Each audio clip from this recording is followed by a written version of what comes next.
encanta poder participar, sobre todo participar de actividades que tienen esta vocación de lo departamental, ¿no? Derechos y los derechos humanos, yo creo que está absolutamente vigente y mucho más. Es importante recordar todo lo que planteaba Silvia inicialmente, vinculado a cómo el Frente Amplio puso el tema de la agenda y lo concretó desde lo legislativo y desde lo ejecutivo. También es bien importante el enfoque de Tamara, porque no se pueden hacer estos cambios de igualdad de género sin reconocer la diversidad y las distintas condiciones de desigualdad que vivimos las mujeres y cómo es esencial la participación de las organizaciones sociales. Y ahora Alicia, que la escuché por la mitad, seguramente planteó como un eje estructural de la discriminación también el racismo, y luego como una fuerza política que lucha por la igualdad tiene la obligación ética y política de mirarse hacia adentro y cómo actúa y cómo concibe las relaciones al interior de la fuerza política, que es por ser una fuerza política está directamente vinculada con la distribución y el manejo de las relaciones de poder, y por lo tanto esto es lo que muchas veces cuesta reconocer a la hora de reconocer las desigualdades de género y las discriminaciones que se hacen al interior de las fuerzas políticas y estos obstáculos para el protocolo. Yo hice esta introducción porque si no me parecía que lo que preparé quedaba un poco descolgada, porque yo pensé en pensar esto de las mujeres uruguayas y nuestros derechos en el marco del contexto que estamos viviendo, que es el contexto de la pandemia.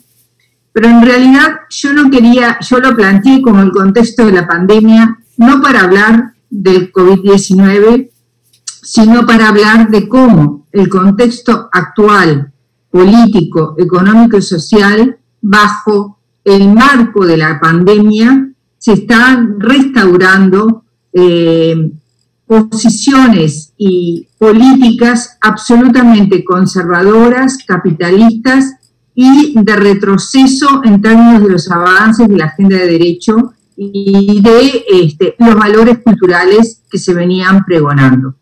Entonces, estamos en un contexto de enorme preocupación, donde se ha visto un fuerte empobrecimiento de la sociedad uruguaya, donde las mujeres, las niñas, los niños son los principales perjudicados en la medida de que el 40% de los hogares pobres están con jefatura femenina. Es decir, que los hogares más pobres del Uruguay recaen en la condición socioeconómica de las mujeres, que son todos hogares con niñas y niños. Por eso la condición de pobreza de la infancia este es el sector social más perjudicado siempre en relación a eso. Un tema que yo quería señalar también es que en el contexto actual, con el enorme empobrecimiento en general y con las condiciones que ya de alguna manera señalaba Tamara de las mujeres trabajadoras, bueno, las más afectadas en relación en términos laborales en esta condición del contexto son las mujeres. Y ahí tengo unos datos muy interesantes de una encuesta que hizo en el mes de mayo Opción sobre cómo estaba incidiendo el contexto actual, que es de la pandemia y es del nuevo gobierno, es del nuevo gobierno y es de la pandemia. Vino junto y se está de alguna manera encarando también con este enfoque capitalista y patriarcal de este nuevo gobierno. Las mujeres ocupadas pasaron del 61% en marzo al 38% en mayo. En cambio, los hombres pasaron del 85% al 65%. Si pensamos en las tareas de las mujeres fuera de la casa, en el mes de marzo, el 72% de las mujeres realizaba trabajo remunerado fuera de la casa. En mayo lo hacía el 55%. En cambio, los varones eran el 87% y descendió al 78%. Es decir, se ve claramente cómo la condición de pandemia afectó muy particularmente a las mujeres trabajadoras. ¿Por qué? Porque somos las que estamos en tareas de servicios y de comercio, que fueron que la mayor cantidad que se suspendieron, entonces muchas de ellas en seguro de paro, o porque sus trabajos remunerados venían del sector informal, ya sea feriantes, artesanas, vendedoras, mujeres de la cultura, bueno, depende, pero la mayoría de los trabajadores informales son mujeres. Entonces, en ese sentido, las mujeres vieron expresamente afectado su trabajo, o las mujeres vinculadas a trabajos administrativos de oficinas volcaron ese trabajo a través del teletrabajo, y entonces el hogar y el ámbito doméstico condensó toda la vida cotidiana de esas mujeres. En ese sentido, esta encuesta plantea que el 20% de las mujeres se sienten absolutamente sobrecargadas y un 4% de hombres son los que sienten que están sobrecargados. En relación a los problemas de convivencia, ahí hay una igualdad de opinión. El 20% de los hombres y el 20% de las mujeres consideran de que aumentaron los problemas de convivencia. Un 20%, aunque sabemos que la violencia de género está absolutamente, pensada en la medida de que las relaciones de convivencia se han vuelto muchísimo más estrechas en este marco del quédate en tu casa. En relación a las cuestiones de los cuidados, y ahí viene todo el tema del sobrecarga, la sobrecarga tiene que ver con el acompañamiento de los niños y niñas en tareas escolares, con que quienes tenían apoyatura familiar o de trabajo doméstico dejaron de tenerlo, y la sobrecarga por el teletrabajo. Pero ahí habría que decir también en las tareas de cuidados cómo se reparte entre mujeres y varones. Bueno, las mujeres pasaron de dedicarle diariamente 6,9 horas, casi 7 horas, a las tareas de cuidados que venían realizando, pasaron a realizar 8,1. En cambio, los varones que realizaban 3,9 pasaron a realizar 4,6. Es decir, que los hombres dedican prácticamente la mitad del tiempo que las mujeres, y el aumento fue poco, ¿no? Donde más se nota que se comparte más, estos son promedios, donde hay más, donde se comparte más es en aquellos sectores de educación más alta, que es donde en general las encuestas aparecen que hay una práctica más igualitaria a nivel de la convivencia, y donde hay menos o hay una brecha más amplia entre la dedicación a cuidados entre mujeres y varones, es en los sectores más desfavorecidos socioeconómicamente hablando. Es decir, que las pautas culturales más tradicionales se encuentran en los sectores más empobrecidos de la sociedad. Esto tiene un impacto muy fuerte si le preguntamos a mujeres y varones con respecto a si están conformes cómo se reparte el cuidado. Y ahí tenemos que el 80% de las mujeres y el 80% de los varones contestan que están conformes. Y esto no es una novedad.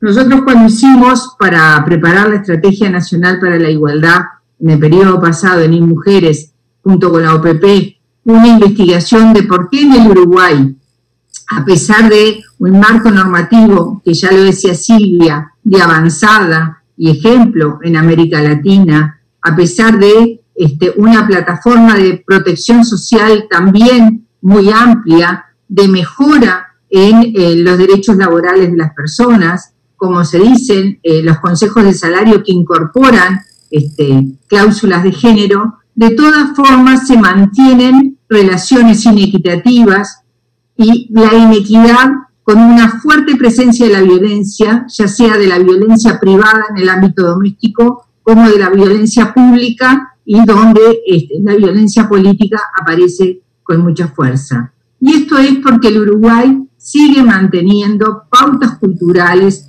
patriarcales muy arraigadas. Y bueno, esto que lo planteó la investigación de la OPP, con participación de organizaciones sociales, de la academia, de investigadoras de alto nivel que provienen del feminismo, bueno, se transparenta en esta encuesta con respecto al impacto en las mujeres de la pandemia y en las mujeres y en los varones de la pandemia. Y bueno, como que las mujeres podemos sentirnos sobrecargadas, pero no tenemos un espíritu crítico, un impulso al cambio de estas pautas. ¿Por qué esto es de gran preocupación? Es de gran preocupación porque estamos frente a un gobierno que es patriarcal y capitalista. Estamos frente a un gobierno cuyas voces empiezan a plantear que las mujeres tenemos que estar en casa, que las mujeres, como hoy decía Silvia, tenemos que respetar al varón para que no nos pegue o no nos mate, que las mujeres tenemos que tener hijos, que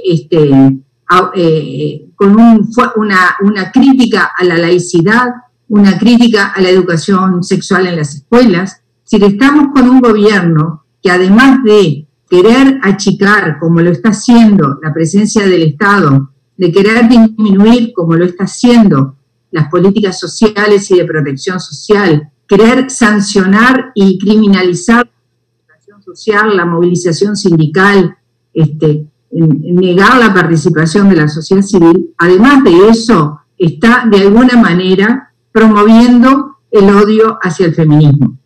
Cuando se habla, como lo dice la diputada, que las feministas estamos en contra de los hombres, es dar vuelta la profundidad de la agenda feminista. La agenda feminista lo que plantea es la justicia, la libertad y la igualdad. Y no hay ha planteado y ha sumado esfuerzos con los movimientos de la diversidad. Ha planteado y puesto sobre la agenda la temática del maltrato infantil, la temática de la explotación y del abuso sexual hacia niñas y niños. Es decir, la agenda feminista no es una agenda antihombre, tampoco es una agenda antifamilia, es una agenda que promueve profundamente transformaciones en el ámbito familiar para que todos seamos más felices, las mujeres y los hombres. Efectivamente, la familia vertical, donde hay uno que tiene la razón y domina la decisión económica, y otros, las mujeres y los niños y niñas que no, bueno, esto genera profundos trastornos emocionales a todos. Y tampoco puedo decir que los hombres sean profundamente felices ejerciendo ese poder. Pero sin duda que la familia tradicional y patriarcal es muy eficaz para el sistema capitalista. Entonces, ¿por qué me preocupa que el 80% de las mujeres estén conformes, a pesar de que tienen un costo emocional alto? Porque eso empata con el discurso conservador y tradicional de la derecha. Nosotros debemos de lograr a nivel territorial, por eso me parece que los gobiernos departamentales tienen un papel muy importante en la transformación cultural, porque estamos cerca de las personas, estamos al lado de las mujeres, estamos al lado de los hombres, generar un contradiscurso, volver a plantear efectivamente dónde está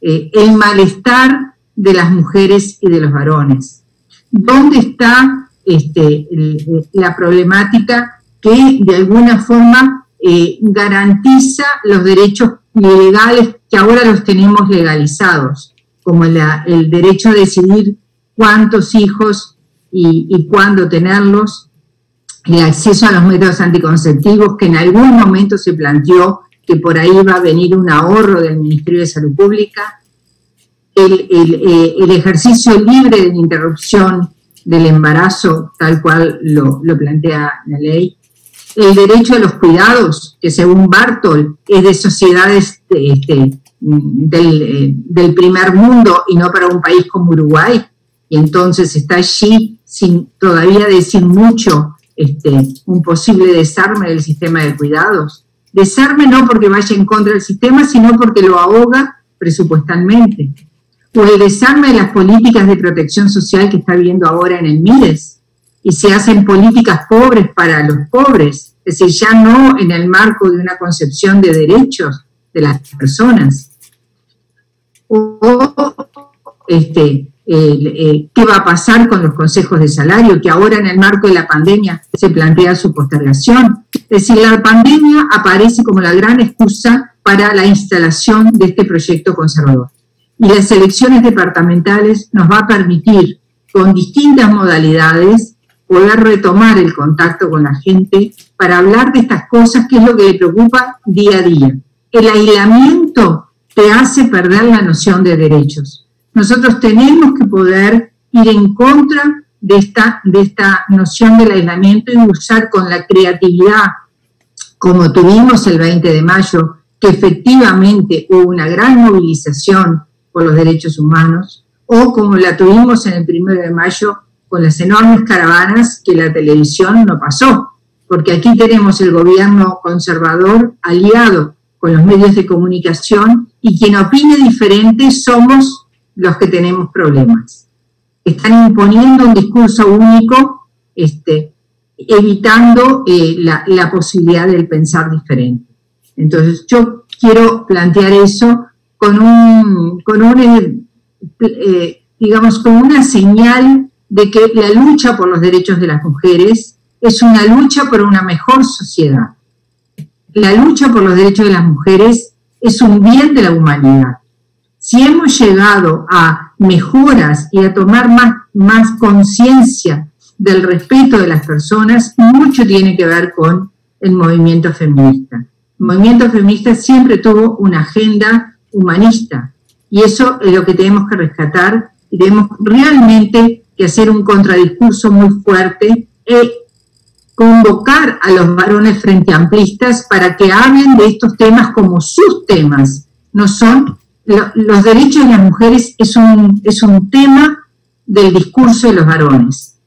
Es indispensable esto para poder construir un contradiscurso fundamental. Me parece que podemos aprovechar la movilización por las elecciones departamentales para poner este tema sobre la mesa. Un tema que es cotidiano y un tema que forma parte de un gobierno de izquierda. Lo demostramos, pero hay que profundizarlo, y además ahora vamos a tener un contexto muy diferente. Yo creo que ahora, con un gobierno nacional de derecha, las intendencias del Frente Amplio van a dar esa batalla contracultural que es muy importante, en el marco de las políticas sociales, en el marco de las políticas culturales que realicen, y en el marco de centrarse en los derechos de las personas, y que esas personas tienen que ser protagonistas y en diálogo con las organizaciones sociales.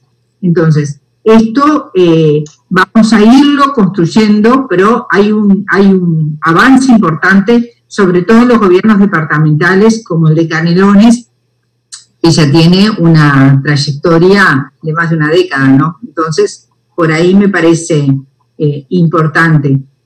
Muchas gracias.